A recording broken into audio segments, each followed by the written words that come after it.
Hello, welcome to my YouTube channel.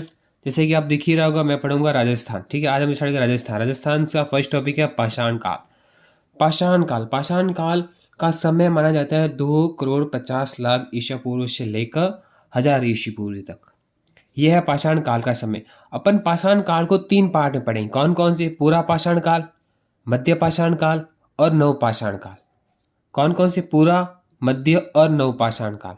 ठीक है, और फर्स्ट स्टार्ट करते हैं पूरा पाषाण काल। पूरा पाषाण काल, राजस्थान में पूरा पाषाण काल के अवशेष कहाँ कहाँ मिले थे ये तो पता है। कोई भी जगह होगी ना, वह कहीं ना कहीं नदियों के किनारे ही विकसित हुई होगी। तो पूरा पाषाण काल के अंदर अजमेर, अलवर, चित्तौड़गढ़, भीलवाड़ा, जयपुर, जालोर, पाली और टोंक, इन सब के अवशेष मिले थे कहीं ना कहीं नदी के किनारे। ठीक है, जो अपन पढ़ रहे हैं नाम अजमेर, अलवर, ये पहले ये नाम थे, पहले इनका सबका अलग अलग नाम था। तो ये क्या है? ये तो आधुनिक नाम है। प्राचीन नाम आगे अपन धीरे पढ़ेंगे ना, तो आपको बताऊंगा कि अलवर का प्राचीन नाम, जैसे कि इसको पहले कहते कुरुक्षेत्र था। ये तो धीरे धीरे आपको पता चल जाएगा कि जो अभी हम वर्तमान में जो पढ़ रहे हैं वो नाम पहले से अलग थे। ठीक है, तो पूरा पाषाण काल के अंदर कौन कौन से किस किस जिले के अवशेष मिले थे? अजमेर के मिले थे, अलवर, चित्तौड़गढ़, भीलवाड़ा, जयपुर, जालोर, पाली और टोंक। ठीक है, ये मिले थे अवशेष किसी न किसी नदी के किनारे। और पाषाण काल के अंदर सबसे प्रमुख नदी कौन कौन सी थी? एक थी चंबल नदी, बनास नदी और लूनी नदी। सॉरी। और पूरा पाषाण काल कौन सी नदी थी? चंबल, बनास और लूनी नदी थी। अब बात करते हैं पूरा पाषाण काल में प्रमुख स्थल। प्रमुख स्थल कौन से थे पूरा पाषाण काल के अंदर? एक तो था बेड़च, और दूसरा था बागान व कदनाली नदी घाटी के किनारे एक जगह थी, इसका नाम था चित्तौड़। कौन सा था? चित्तौड़। एक था डीडवाड़ा और पुष्कर, जो कि कहाँ पर है? अजमेर में। ठीक है, ये प्रमुख स्थल थे जो कि पूरा पाषाण काल के अंदर देखे गए थे। ठीक है, और सेकेंड है मध्य पाषाण काल। मध्य पाषाण काल के अंदर इसमें क्या हमें मानव कंकाल के अवशेष मिले थे। ठीक है, मानव कंकाल के अवशेष मिले थे। और इनके प्रमुख स्थल कौन कौन से? बागोर जो भीलवाड़ा में है, उमेदनगर जो ओरछा जोधपुर में है, बिल्लाड़ा जो जोधपुर में, रेड जो कि जयपुर में। ये मध्य पाषाण काल के कुछ प्रमुख स्थल है। ठीक है, अब आते नेक्स्ट नवपाषाण काल। नवपाषाण काल के अंदर अपने खाद्य उत्पादक के अवशेष मिले थे, खाने की चीजें के अवशेष मिले थे। और इनका प्रमुख स्थल है बागोर। कहाँ पर? भीलवाड़ा, तिलवाड़ा जो कि अभी कहाँ पर है? बाड़मेर में। ठीक है, ये थे पाषाण काल के तीन तीन काल कौन कौन थे? पूरा पाषाण काल, मध्य पाषाण काल और नवपाषाण काल। पूरा पाषाण काल के अंदर प्रमुख क्वेश्चन कौन सा ये बनेगा कि किस किनारे नदी है? प्रमुख नदी कौन कौन सी थी? यहाँ पर थी चंबल नदी, बनास नदी और लूनी नदी थी। ठीक है, और मध्य पाषाण काल की बात इसके अंदर मानव कंकाल के अवशेष मिले थे। ठीक है, ये क्वेश्चन बनता है। नवपाषाण काल के अंदर खाद्य उत्पादक सामग्री मिली थी, नमक। ठीक है, अब पाषाण काल के बाद आता है नेक्स्ट टॉपिक ताम्र पाषाण काल। जैसे कि आपको नाम से पता चला होगा ताम्र पाषाण काल क्या है। ताम्र पाषाण काल यानी ताम्र यानी तांबा, पाषाण काल पाषाण विषय पता है, पाषाण यानी पत्थर होता है, यानी ताम्र पाषाण काल। यहाँ पर क्या तांबे के उपकरण के प्रयोग का हुआ था। ताम्र पाषाण काल के अंदर क्या होता है? यहाँ पर ताम्र का यूज हुआ था, इसलिए इस काल को इतिहासकारों ने नाम दे दिया ताम्र पाषाण काल। यहाँ दो संस्कृतियां, ताम्र पाषाण काल के अंदर दो संस्कृतियां आई थी सामने। कौन कौन सी? एक आई थी कालीबंगा संस्कृति और एक आई थी आहट संस्कृति। ये अपन राजस्थान के बारे में पढ़ रहे हैं। ठीक है, राजस्थान के अंदर दो ही संस्कृति, कालीबंगा संस्कृति और आहट संस्कृति। कालीबंगा संस्कृति कहाँ पर है? सरस्वती और दुष्यति नदी के किनारे विकसित हुई थी, इसलिए इसको ना सरस्वती और दूषित नदी के किनारे विकसित हुई थी, इसलिए इसका नाम सरस्वती और दूषित संस्कृति पड़ा। ये दो नदियों के किनारे विकसित हुई कालीबंगा। और आहट सभ्यता, आहट संस्कृति जो हुई थी बनास नदी के किनारे, इसलिए इसे बनास संस्कृति भी कहा जाता है। ठीक है, तो अपन पढ़ते हैं कालीबंगा का सरस्वती और दूषित नदी। सरस्वती नदी को अब क्या घर्घर नदी भी कहा जाता है, लेकिन अब तो ये विलीन हो चुकी है और इसका अब वर्तमान नाम है घर्घर नदी। ठीक है, कालीबंगा का अर्थ क्या? कालीबंगा का अर्थ है काले रंग की चूड़ियाँ। ये क्वेश्चन बहुत बार पूछा राजस्थान के हर एग्जाम के अंदर, तो याद रखना कालीबंगा का शाब्दिक अर्थ क्या है? काले रंग की चूड़ियाँ। और ये कालीबंगा कहाँ है? ये कालीबंगा है हनुमानगढ़ के निकट सरस्वती और दुष्यंती जैसे घर्घर और चेतांग नदी के तट पर है। दुष्यंती का एक और नाम क्या है, चौथांग नदी। और सरस्वती की क्या है, गर्ग नदी। इनके तट पर ही हनुमानगढ़ के जिले में कालीबंगा सभ्यता मिली थी। इनकी खोज किसने की थी, अमलानंद घोष ने इसकी खोज की थी। कब की थी, 1951 में। और इसका उत्खनन का इसको उसके बाद खोज करने के बाद इसको वापस किसने उत्खनन किया, वह किया था ब्रजवासीलाल बालकृष्ण थापर, इन्होंने किया था। कब, 1961 से लेकर 1969 तक। सॉरी, थोड़ी सी हेल्थ इश्यू है इसलिए। ठीक है, ये थी कालीबंगा। अब कालीबंगा के बाद पढ़ते हैं दूसरी, आर्य सभ्यता। ठीक है, और क्वेश्चन है, कालीबंगा के अंदर क्या जुते हुए खेत के अवशेष मिले थे। कालीबंगा के अंदर क्या मिले थे, जुते हुए खेत के अवशेष मिले थे। और इनसे क्या पता चलता है कि यहाँ कृषि होती थी उस टाइम के अंदर, ताम्रपाषाण काल के अंदर यहाँ भी कृषि होती थी, इसलिए इसे यहाँ पर जुते हुए खेत के अवशेष मिले थे। और कालीबंगा सभ्यता का एक बेलनाकार मोहर थी, वो मिली थी। ऐसा माना जाता है वो मोहर थी ना, वो इराक के एक मेसोपोटामिया एक सभ्यता थी उनकी है, ऐसा माना जाता है। इसलिए ना इतिहासकारों कहा है कि राजस्थान का व्यापार ना विदेशियों के भी साथ है, क्योंकि यहाँ पर एक मोहर मिली, तो वो कहाँ की थी, मेसोपोटामिया, जो कि एक विदेशी जगह जिसका नाम है इराक, उनकी लग रही है। तो इसलिए कहा जाता है कि राजस्थान का व्यापार विदेशियों के साथ भी था। और कालीबंगा का पतन कैसे हुआ, कालीबंगा का पतन ऐसा माना जाता है जो नदियों के सूखने से। कौन कौन सी नदियाँ थी, सरस्वती और दुष्यंती। ऐसा माना जाता है कि उनके दोआब क्षेत्र किसे कहते हैं, दो नदियों के बीच का क्षेत्र, जो बीच का क्षेत्र कालीबंगा ही था। इनकी नदियां सूख रही हैं, इसके कारण उसका पतन हो गया। और अमलानंद घोष क्या कहते हैं, उनके कहते हैं जलवायु परिवर्तन के कारण, इसमें जलवायु परिवर्तन जिसके कारण नदियां सूख गई, इसी कारण वह कालीबंगा सभ्यता का पतन हो गया। और एक और इतिहास है जिसका नाम था डैश ने कहा है कि नदियों ने अपना मार्ग परिवर्तन कर लिया, अपना मार्ग चेंज कर लिया, इसलिए कालीबंगा सभ्यता समाप्त हो गई। ठीक है, और दूसरी सभ्यता इसके बारे में पढ़ेंगे, आहार संस्कृति। आहार संस्कृति जिससे अपन बनास संस्कृति भी कहते हैं। क्यों कहते हैं, क्योंकि ये बनास नदी की घाटी के पास से विकसित हुई थी। और आहार कहाँ पर है, उदयपुर में। और इससे आहार सभ्यता को ताम्रवती और ताम्रवती के नाम से भी जाना जाता है, क्योंकि यहाँ तांबा मिला था। वैसे भी ताम्रपाषाण कहाँ लेते, तांबा तो मिलना ही है। और इसका समय इसका समय माना जाता है 2100 ईस्वी पूर्व से लेकर 1500 ईस्वी पूर्व तक। और उत्खनन किसने किया था, A.K. व्यास, H.D. सांकलिया ने किया था। ठीक है, और इसका पतन माना जाता है कि यहाँ भूकंप आया था, या बाढ़ आई थी, या वहाँ आक्रमण के कारण ये जो आर्य सभ्यता थी, आर्य संस्कृति, वह उसका पतन हो गया। ठीक है, ये थे दो काल, कौन सी, एक पाषाण काल और ताम्रपाषाण काल। ताम्रपाषाण काल में दो सभ्यता पड़ी, कौन कौन सी, कालीबंगा और आहार। ठीक है, अब पढ़ते हैं वैदिक काल। हम वही पढ़ रहे हैं जो राजस्थान का इतिहास है।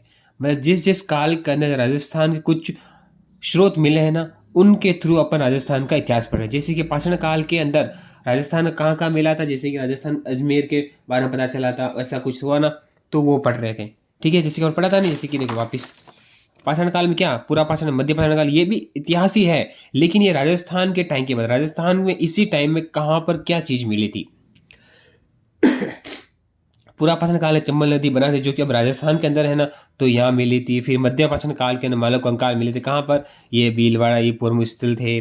फिर ताम्र काल के अंदर कालीबंगा संस्कृति, कालीबंगा और आहार सभ्यता विकसित हुई, इसके बारे में पढ़ा। ठीक है, अब पढ़े वैदिक काल। और वैदिक काल में राजस्थान का इतिहास क्या है। वैदिक काल में क्या प्रमुख स्थल माने जाते हैं, एक नोह, कहाँ पर है, भरतपुर में।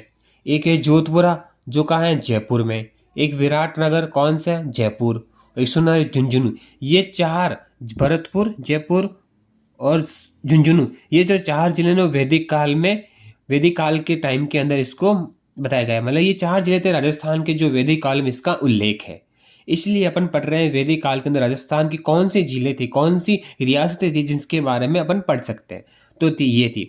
और वैदिक काल में आर्य कब, इनके अनुसार वैदिक काल के अनुसार आर्य 2000 ईसा पूर्व से लेकर 1500 ईसा पूर्व आए थे। वे पहले पंजाब आए थे, पंजाब के बाद आए थे कुरुक्षेत्र के अंदर। ठीक है, और सरस्वती जो अपने पढ़े थे सरस्वती नदी, उसका उल्लेख ऋग्वेद के अंदर भी है। ठीक है, कौन से, 7वें मंडल में ऋग्वेद के अंदर है गर्ग नदी और दुष्यंती और चेता, जिसका उल्लेख उसके, इसलिए भी अपन कालीबंगा सभ्यता इन दो नदियों को पढ़ते हैं। और ऋग्वेद में पढ़ेंगे क्योंकि ये राजस्थान की नदियां थी। ठीक है, जो अभी राजस्थान में है ना, इसलिए से इसका उल्लेख भी है ऋग्वेद के अंदर। ठीक है, और सरस्वती नदी, इससे क्या कहते हैं, इससे सिंधु माता भी कहते हैं, क्योंकि ये नदियों की माता थी सरस्वती नदी। और इसे नदी तमा भी कहते हैं। क्यों? इसमें नदियों में अग्रवती थी, इसलिए इस नदी को सिंधु माता नदी भी कहते हैं और नदी तमा नदी भी कहते हैं। ये याद रखना, ये क्वेश्चन आया हुआ है, वो आ भी सकता है। वैदिक काल के अंदर एक ग्रंथ, इसका नाम है सतपथ ब्राह्मण। ठीक है, एक ग्रंथ, इसका नाम क्या है? सतपथ ब्राह्मण। सतपथ ब्राह्मण में बताया गया आर्य का स्थानांतरण, यानी आर्य यहाँ से कब गए। वैदिक काल में बताया गया राजस्थान में जब आर्य आए थे और वापस कब गए, इस बुक के अंदर, इस पुस्तक, इस ग्रंथ के अंदर बताया गया है। और इसके अनुसार क्या, इसके अनुसार जो उत्तर पश्चिम राजस्थान है, वहां पर भरत और मत्स्य दो रियासत थी, वह थी, और जहाँ मत्स्य का एक नरेश जिसका नाम था द्वेतवन, जिसने वहां पर कितने 14 अश्वमेध यज्ञ करवाए थे। ठीक है, ये था वैदिक काल के बारे में। ओके, अब नेक्स्ट पढ़ते हैं।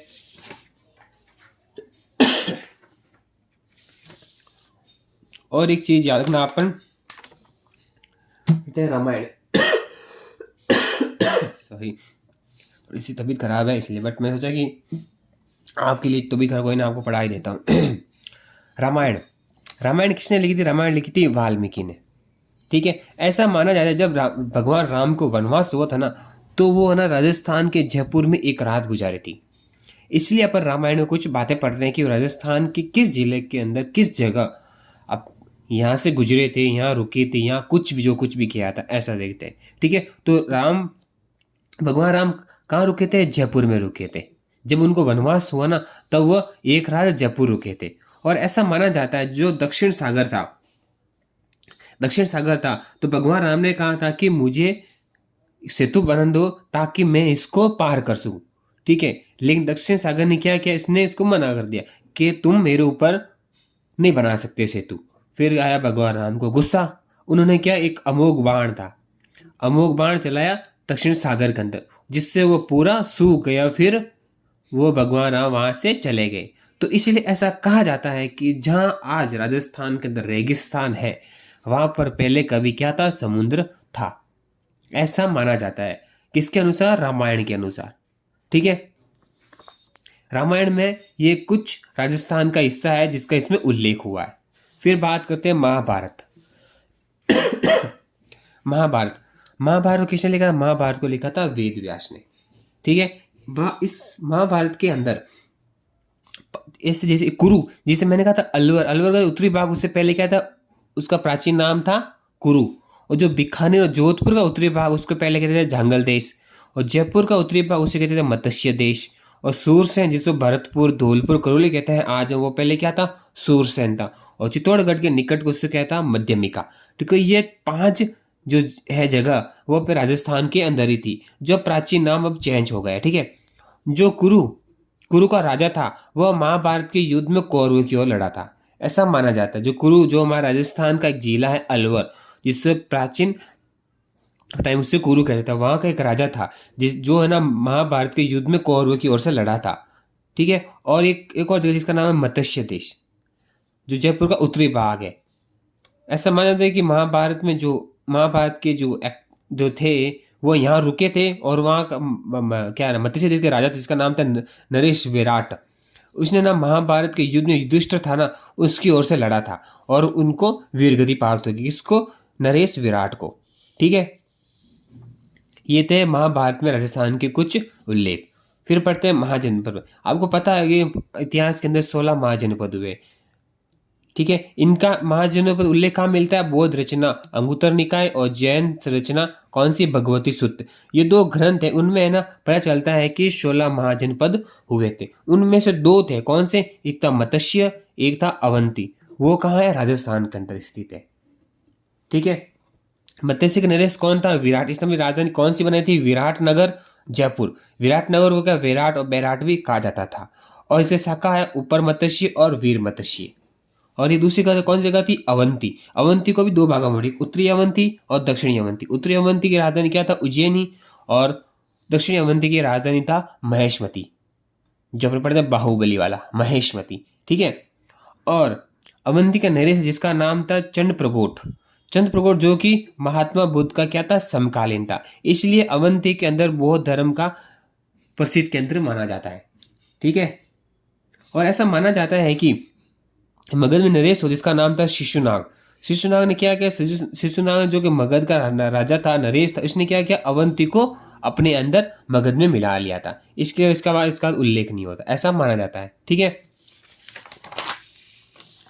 और कुछ और जाति जिसमें राजस्थान का उल्लेख मिलता है।